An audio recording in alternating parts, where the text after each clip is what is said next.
When I was younger, I always thought I was set on what I wanted to be. Little did I know, the older I got, the more options there were. No longer was the decision between being an extreme bike rider, a fireman, or even the next Picasso.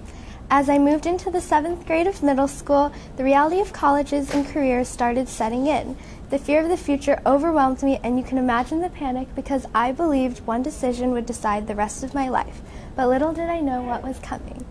Hi everyone, my name is Audrey OW. This year for my independent study, I chose to study marketing. I've always had a deep interest for creativity and analysis, so marketing was the perfect avenue for me to combine all of my passions. ISM gave me the perfect outlet to experience a career option I already had an interest for. Once I was accepted to join ISM, I knew it was time to overcome a challenge I've always faced in my life, which was holding back. Eleanor Roosevelt once said, "You must do the things you think you cannot do." ISM has been my chance to push myself further than I have before. My first chance to do this was through research assessments. We researched topics that were not assigned specific limitations, so having the option to research anything related to my topic was interesting, but also really stressful because there's so much that I could learn. Throughout the year, I've completed many research assessments over different topics surrounding marketing. In the beginning, I compared similar careers to marketing, and I made sure to understand the difference. Doing this allowed me to see the flexibility of the marketing career and how it applied to an array of jobs and industries. One of my very first assessments was over online marketing trends. These trends spanned from phone ads to apps and even virtual reality marketing. Getting the full scope of what the market can be opened my eyes and broke down limitations on what marketing was for me. Then on October 12th, ISM took a field trip to the University of North Texas to attend classes related to our topic. I attended Marketing Foundations, Consumer Behavior, and Marketing Metrics. I learned the foundation of marketing, the psychology of marketing, and even the math of marketing. Getting to experience the education behind the career was unconventional and something high schoolers such as me who are worried about the career after college overlook. The field trip taught me more about marketing in one day than what I could learn by myself. Lastly, for my original work, I chose to study the topic of rebranding. Throughout my other research assessments, I've learned branding is the key to marketing. But rebranding completely challenged this. Building the brand is one thing, but to deconstruct the brand and make it new, or at least seem new, was completely different and much more challenging. I completed research over real businesses who experienced rebranding and factors to consider when rebranding. And I'll talk about this later when I go in depth how this research applied to my original work. Researching topics pushed me out of my normal surroundings, but ISM really pushed me out of my boundaries when I walked into informational interviews with professionals I had never met before. As ISM students, we had to make connections through LinkedIn or find a way to get their emails to have the chance to interview them. The whole process was nerve-wracking, and I had no idea what to expect. Walking into ISM, I thought my dream job was to work at a nonprofit, so consequently, my first interview was with Katie Carnival, the marketing manager at Frisco Family Services. Ms. Carnival had recently graduated from the University of North Texas last May, so during our interview, she provided immense insight on college studies and getting a job right out of college by sharing her experiences with me. Ms. Carnival began with a degree in journalism, but many of the skills she learned later applied to marketing. The most important piece of advice she gave me was where you start is not where you'll end up. This advice set a precedent for how I approached ISM for the rest of the year. Next, I interviewed Dee Dee Snyder, the Vice President of Communications at Insight for Living Ministries. The interview began in a meeting room decked out with whiteboards surrounding the entire room, and each of the whiteboards were divided into months with the major events of that month. Seeing the process of how one person's dry erase doodle on the wall turned into a final design was really eye-opening to the whole brainstorming process. Ms. Snyder said that when brainstorming, you just need to start somewhere.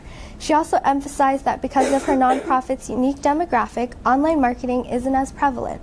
This point only reaffirmed the knowledge I gathered from research assessments, which was that the target audience is the center of marketing.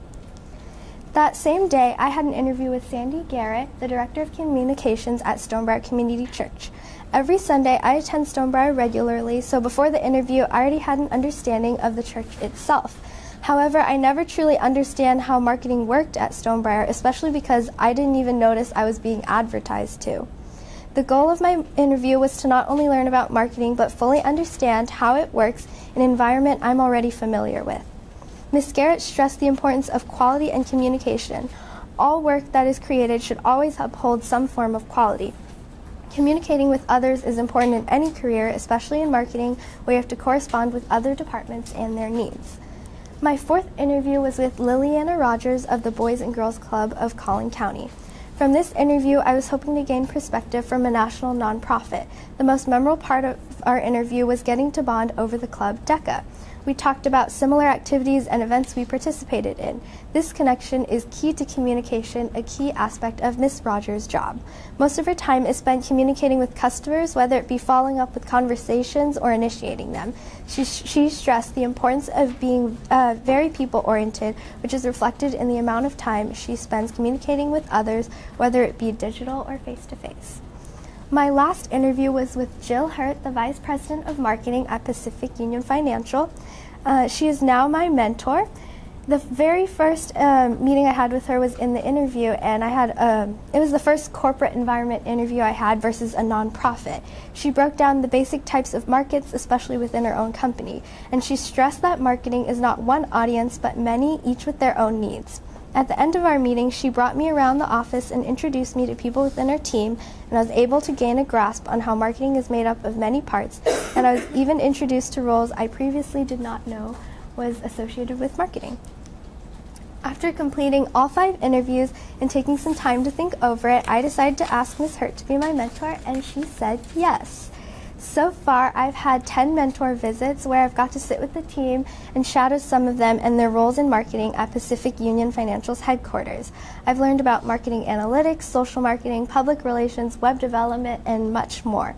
Also, every time I go, they have a daily meeting at 9 o'clock, so I have the opportunity to sit and listen to what they discuss, but also I've had the opportunity to participate in the meetings and share what I've accomplished.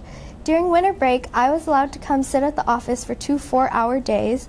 Typically, my mentor visits are only 1 hour, so getting to see how the team works together and how they function for the day taught me about a professional environment.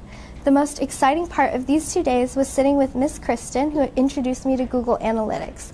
Google Analytics lets you track aspects of your website, such as where your visitors are coming from or where on a web page is most clicked. Like in Google Analytics, through my mentorship, I have learned that marketers can track emails too. Not only if they sent or if the link was open, but where they end up, like spam, or even if they're opened and closed immediately or forwarded. Aside from the knowledge I've gained, the best part of my mentorship is having the whole team invest in me and take time out of their day to teach me about what they do and how it all works. The team members have helped me grow by letting me shadow them during my mentor visits to explore different areas of marketing. I'm extremely thankful for all their support in my growth as a marketer. Next up in the semester was to create an original work. For my original work, I chose to focus on the topic of rebranding. With Ms. Hurt's help, I have been able to complete my original work, a rebranding campaign and evaluation.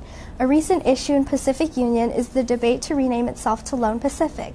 Ms. Hurt challenged me in evaluating whether or not the change is really needed.